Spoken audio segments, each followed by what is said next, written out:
God bless storm in your part of which you are. The water and the sun forever stays in your mind. Ողջույն սիրելի հետևորդներ։ Այսօր Աբովյանը մենք ենք հաղորդաշարի հյուրն է, երիտասարդ երգիչ Միքայել Մելքումյանը։ Ողջույն Միքայել։ Այս տարիքում շատ հասցրել եք արդեն բազում հաջողությունների հասնել։ Կպատմեք մի փոքր այդ հաջողությունների մասին։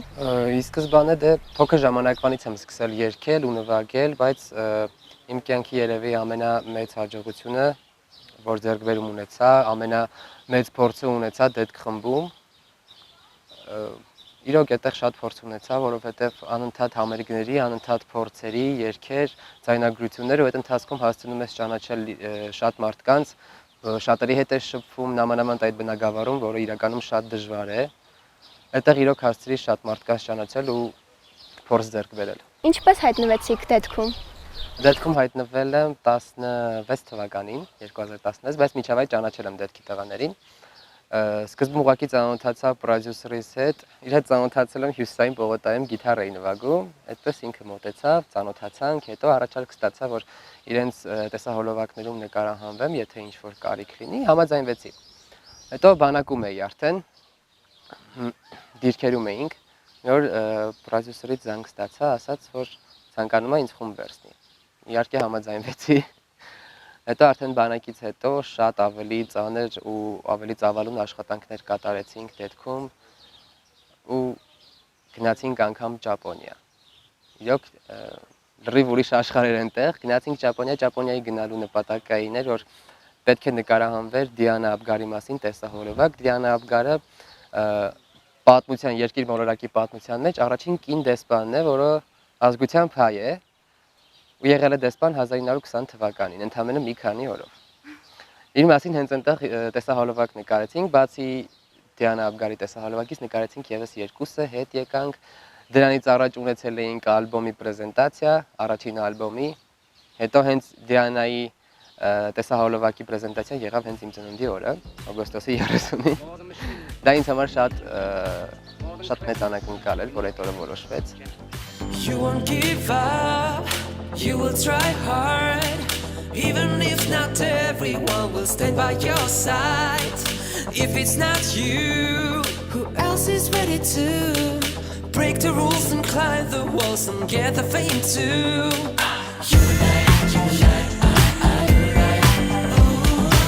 Isn't this a dream right now?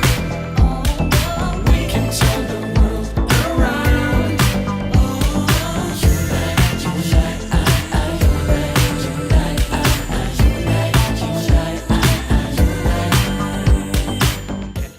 Շատ հաճելի ու շատ հրաշալի հիշողություններ կա ամեն ինչի հետ կապված, հետո եղան ինչ-որ տենց խնդիրներ եղավ իրար չհասկանալ, ու որոշեցի, որ պետք է դուրս գամ խմբից։ Արդեն այսքան երիտասարդ ու այսքան բազում հաղթանակներ եք ձեռք բերել, հաջողությունների եք հասել, ո՞րն է եղել ձեր այն տպավորությունը, այն զգացողությունը, որ առաջին անգամ նայել եք ձեզ էկրանից այն կողմ կամ բեմ եք բարձրացել։ Ճիշտն ասած, ես չեմ սիրում ինձ էկրանից նայել։ Չգիտեմ, մի տեսակ ոնց որ ես չլինեմ էի, որ էկրանին եմ նայում, բայց առաջին անգամ բեմ եմ դուրս եկել, որ տենց մի քիչ մեծ բեմ լինի 5 տարեկանում։ 5 տարեկանում։ Ո՞րն էր այդ։ Դպրոցում էր։ Դպրոցում։ Իսկ երգի ասպարեզում ամեն անգամ բեմ դուրս գալուց մի ուրիշ զգացողություն է։ Ամեն անգամ բեմ դուրս գալուց, երբ որ դու ալիք ես տալիս հանդիսատեսին, հանդիսատեսը կրկնապատիկ, եռապատիկ ալիք է փոխանցում քեզ ու այդ ալիքը անընդհատ երբ որ շրջանառության մեջ է լինում, անընդհատ մեծանում է ու այդ զգացմունքը շատ հավես է ու շատ հրաշալի զգացմունք է։ Ստացվում է, որ դուք արդեն երգչի կարիերա ունեք, ինչ հմտություններ եք ձեռք բերել որպես երգիչ։ Ճիշտ երգել երևի։ Ճիշտ երգելը, որը իրականում շատ բարդ է, նամանավանդ այն մարդկանց համար, ովքեր չունեն երաժշտական կրթություն։ Դուք չունեք երաժշտական կրթություն։ կրթություն։ Երաժշտական կրթություն։ Իրականում շատ դժվար է առանց երաժշտական կրթության երգ ձայնագրելը, որովհետև երբ որ բեմի վրա ես, բեմից տրամադրություն փոխանցելը ավելի հեշտ է։ Իսկ ձայնագրության ժամանակ պետք է անել մաքսիմալը, այսինքն մաքսիմալ տրամադրություն, մաքսիմալ էմոցիա, մաքսիմալ զգացմունքներ, զգացողություններ պետք է փոխանցվի ձայնով, որը իրականում շատ ահավոր դժվար է ու կարող է մի հատ sense փոքր կուպլետի վրա ժամերով չարչարվես։ Չեք կարծում, որ երգչի համար պարտադիր է ունենալ երաժշտական կրթություն։ Չէ, չեմ կարծում։ այդ համեմատություն անեմ Beatles-ի սալիստ Paul McCartney-ին գիտեք։ Ինքը չունի երաժշտական կրթություն։ Չեմ կարծում, որ դա պարտադիր է, այսինքն եթե ցանկություն կա, ուրեմն կլինի այն ինչ որ ուզում ես։ Իհարկե հասա։ Ցանկության դեպքում ամեն ինչ հնարավոր է։ Միայն պետք է ուղղակի անընդհատ անել, եթե չի ստացվում, չպետք է հետ կանգնել։ Խոսեցիք, որ 5 տարեկանում դպրոցում արդեն դեր եք ստանձնել, խաղացել եք ինչ որ երգել եք, հա։ Չէ։ Դեր եք խաղացել։ PS էր, այո, փոքր դեր էր։ Իրականում ինքը շատ փոքր դեր էր, բայց ես առաջին անգամ էի տեսնում այդքան մեծ ամբողջ, այդքան մեծ ժողովուրդ դահլիճում։ Բայց լավ եմ հիշում, ճիշտ է փոքր էի, բայց հիշում եմ, չեմ ընկճվել։ Անկամ վիդեո զապիսներ կա դա։ Դպրոցում սովորելու տարիներին արդեն գիտեիք ձեր տաղանդի մասին, արդեն պատկերացնում եք, որ դուք մի օր այսքան մեծ հաջողությունների կհասնեք։ Դե, այսքան մեծը դեռ քիչ է։ Իմ համար քիչ է, ես էլի կուզեմ։ Չէ, ինչի։ Հա, քիչ է։ Երբ որ դու հասնես ինչ-որ բանի, դու ավելի շատ ես ուզում։ Ու այդպես է, եթե մարդ հասնում է ինչ-որ բանի ու կանգնում է, այդ նշանակում է, որ ինքը սպառվում է։ Անընդհատ պետք է ձգտել, աճել ու զարգանալ։ Իսկ դպրոցական տարիներին, հա, գիտեի, որովհետև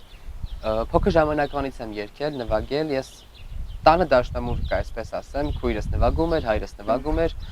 անընդհատ այդ միջավայրում, երաժշտական ընտանիքում եք ծնվել։ անընդհատ այդ միջավայրում լինելուց դու չես կարող ուղղակի այտենց չանել այդ ամեն ինչը։ Եթե չեմ սխալվում, սովորել եք Աբովյանի 6-րդ դպրոցում։ Այո։ Այնտեղ ուսուցիչներ եղել են, որ ձեզ ուղղորդել են, առաջնորդել են։ Հենց առաջին բեմ դուրս գալս է, այդ որ ասում 5 տարեկանում եղել է 6-րդ դպրոցում, մեր ֆիզկուլտուրայի ուսուցիչներ Միկել Բաղդասարյանը։ Ոնց որ առաջին քայլերս իր շնորհիվ ա եղել, կոպիտ ասած։ Իսկ ֆիզկուլտուրայի ուսուցիչը ինչպես է ձեզ ուղղորդել։ Նայեք։ Արցախյան հերոսամարտի մասին մի պիես կար, իմ իմանալով ինքը ամեն տարի բեմադրում էր դա, ու պետք էր մի հատ փոքր երեխա, որ պետք է ինչ-որ ճառ արտասաներ, ես հիմա նորմալ չեմ հիշում այդ ամեն ինչը։ Ու տենց ծանոթով էս կողմ են կողմ եկան հասան մեր տուն։ Գտան ինձ ու առաջին անգամ ոնց որ այդտեղ եմ, հենց այդ բեմում եմ ելույթ ունեցել։ Դրանից հետո դպրոցում, հա, տենց միջոցառումներ եղել են, որ մասնակցել եմ հենց մեր դասարանով, ընդհանուր դպրոցի մակարդակով, ու շատ եմ հիշում, որ հիմնական միջոցառումների ոնց բեմադրողը Ընկեր Մելքումյանն էր։ Մենք ճիշտ ազգակցական կապ չունենք, բայց ես իրան միջև հիմա շատ եմ սիրում։ Ինքը մեր պատմության ուսուցչուհին է եղել մինչև 9-րդ դասարան, ու ինքն էր հիմնականում միջոցառումներ կազմակերպում, համարյա բոլոր միջոցառումներին իր կազմակերպած մասնակցել է։ Իդեպ կարող եք ողջունել ձեր ուսուցիչներին։ Ես ուղղակի կցանկանամ, որ ինքը բոլորը իրենք երջանիկ լինեն ու իրենց աշակերտներով հպարտանան, որովհետև ամենակարևոր բանը։ Երբ որ դու սովորում ես, ասում ես յախ, կես ինչի ժամն է, յախ, կես ինչ դասը չեմ ուզում նստել, բայց իրականում իրոք որ մեծանում ես, ես ասենք, որ հիմա այսքան հասել եմ այս ամեն ինչին, հետ եմ նայում ու հասկանում, որ իրոք պետքա սովորեի։ Ինչ էլ չեմ սովորել, պետքա սովորեի։ Իհարկե։ Ձեր երկրպագուները ավելի շատ որտեղից են, Աբովյանից, Երևանից, թե ինչ որ ուրիշ Ղարաբաղից։ Ղարաբաղից։ Իսկ Աբովյանում քիչ են։ Ճիշտ ասած, sense թվով չեմ հաշվել, չգիտեմ, Ես էլ եմ ձեր երկրպագու։ Դե նայեք, երբ որ Ղարաբաղում համերգ էինք տալիս, ու իրոք Ղարաբաղում շատ ենք համերգ տվել խմբով, այնտեղ իրոք ավելի շատ էին մեզ սիրում։ Այնտեղ ավելի շատ էին մեզ երկրպագում։ Այստեղ այդ շարժը չկա։ Այստեղ բացի այդ շարժից հնարավոր է նաև ինչ-որ մեկը իր մեջ թաքուն մտածի, որ ես իրեն երկրպագում եմ, բայց այդ ամեն ինչը ցույց չտա։ Իսկ Ղարաբաղում այդպես չէր։ Այսինքն Ղարաբաղից ավելի շատ էինք այդ ալիքը ստանում, քան Հայաստանից չասեմ, էլի այս կողմից։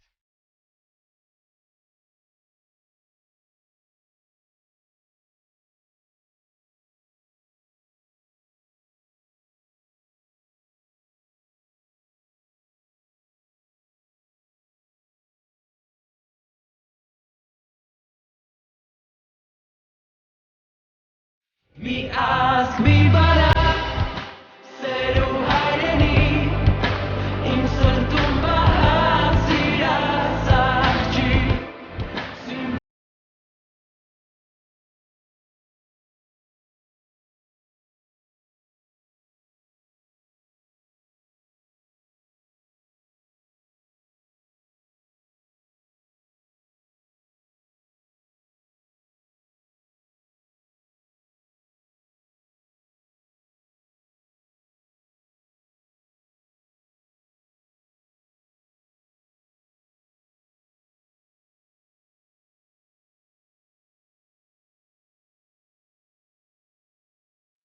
Պատահում է, որ գալիս են ասում են Միքայել ջան, դու ստորագրեք կամ կարող ենք ձեզ հետ նկարվել Աբովյանում, բայց որտեղ Աբովյանում եք ապրում։ Համերգից։ Համերգից։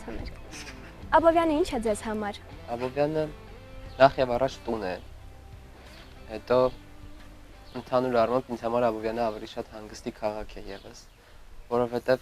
նայեք, իմ ամեն ինչը կապված է Երևանի հետ։ Ես այնտեղ աշխատում եմ, ես այնտեղ սովորում եմ, ամեն ինչ այնտեղ եմ անում։ Միայն ընկերներս են Աբովյանում ու իմ ընտանիքը։ Այսինքն ինձ Աբովյանում պահում են իրենք։ Ու Աբովյանը իմ համար ավելի շատ հանգիստ է, հանգստի տեղ է, որովհետև ինչքան էլ ես Երևանում աշխատեմ, սովորեմ, գործ անեմ, մեկ է հետո գալիս եմ այստեղ ու հանգստանում, որովհետև ես տանն եմ։ Աշխատում եք Երևանում, սովորում եք Երևանում, միայն ընկերներն են, այսինքն այստեղ ձեզ պահում։ Եվ ընտանիքը։ Ընտանիքը, իհարկե։ Չեք ուզում ապրել Երևանում։ Պլաններ կան ապրել Երևանում ու հենց պատճառը այդ զբաղվածությունն է, որ Երևանում է։ Հեռանկարներ կան ընդհանրապես Երևանում ապրելու, չեմ մտածում, հա, որ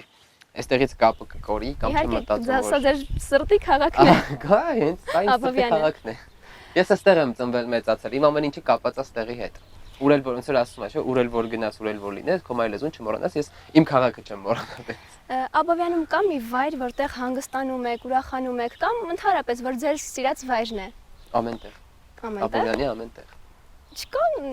Ստադիոնում։ Ստադիոնում, ինչու՞։ Մարզադաշտը, այնտեղ հանգիստ է։ Այնտեղ գրեթե մարդ չի լինում։ Ու այնտեղ ընդհանրապես դժվար է ներս մտնելը, նամանավանդ երեկոներին հիմնականում չեմ էլ կարողանում մտնեմ, բայց եթե ստացվում է, այնտեղ ամենահրաշալի տեղն է Աբովյանի, որտեղ հանգիստ է, մի այլ կարգի, այնտեղ ոչ մեկ չի լինում ընդհանրապես։ Դու ես մենակ։ Ձեր հետագա պլանների մասին կպատմեք։ Հետագա պլաններ շատ կան, բայց այս պահին ամենագլխավորը երևի տեղափոխվելն է, որովհետև այս ընդհանուր ճանապարհի գնալ գալու վրա իրոք շատ է ծախսվում ու դրանից ավելի շատ եմ հոգնում։ Երևի առաջի պլանս է դա որ տեղափոխվեմ, հետո ինստիտուտ կավարտեմ։ Իսկ երգչի առումով։ Երգչի առումով դեռ այդքան չեմ մտածում։ Երևի եթե Աղանդ ենք կորցնում, ինչու։ Չէ, եթե շարունակեմ, երևի այստեղ չեմ շարունակի։ Նկատի ունեք Հայաստանում։ Այո, երևի այստեղ չեմ շարունակի։ Չգիտեմ, այստեղ շատ դժվար է առաջ գնալը։ Եթե տեղյակ եք շոու բիզնեսում, այդպես դժվար է իրոք մեր շոու բիզնեսում, նախ շոու բիզնես չկա, երկրորդը շատ դժվար է առաջ գնալը։ Մեր շոու բիզնեսը երգում են վատ որակի ռաբիս, որ խառնում են հին էստրադայի հետ մի քիչ, բայց ամեն դեպքում էլ ռաբիս։ Իսկ դուք մի առաջնորդվեք դրանով։ Դե շուկան է դա։ Ինչքան էլ դուք հոնը առաջարկես, նայեք, յուրաքանչյուր ոլորտում պահանջարկ դա ծնում առաջարկ, իսկ արվեստում չպետք է տենց լինի։ Իսկ հիմիկվա մեր երաժշտական շուկան իրելի էլի պահանջարկն է ծնում առաջարկ։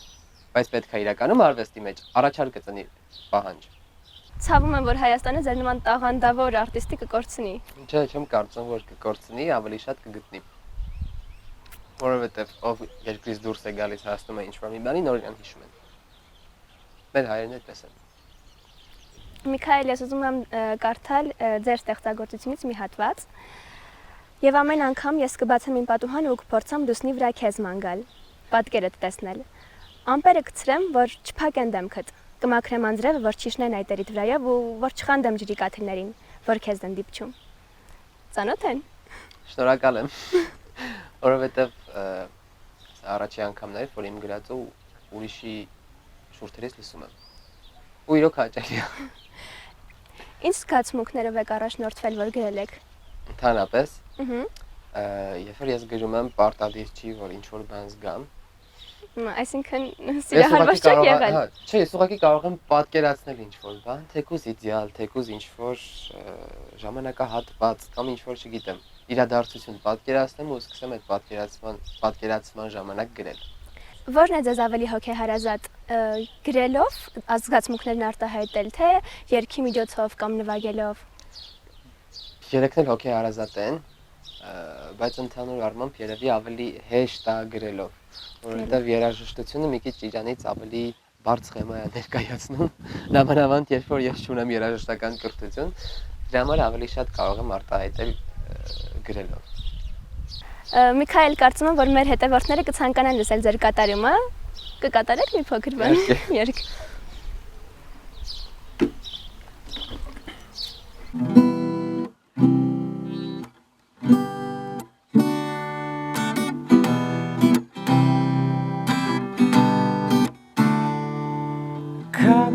skinny love just last year.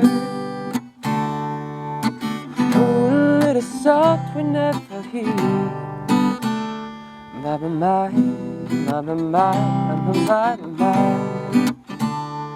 Gotta love this fool, so slow on this bleed. I tell my love to wreck you all. Caught her on the ropes and let me fall. My. Gotta love this fool, so slow on this bleed. And I told you to be patient, and I told you to be fine, and I told you to be balanced, and I told you to be kind. Now in the morning I'll be with you, but it will be a different kind. Cause I'll be holding all the secrets, and you'll be knowing all the fine. Come on, skinny love, I'm mine.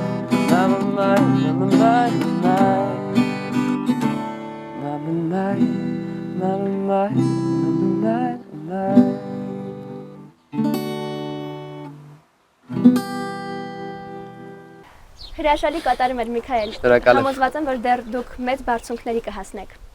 Շնորհակալություն, որ ընդունեցիք նաև մեր հրավերը։ Ձեզնից էլ եմ շնորհակալ։ Իսկ ձեզ սիրելի հետևորդներ, ուզում եմ հիշեցնել, որ այսօրվա մեր հյուրը երգիչ Միքայել Մելքումյանն էր։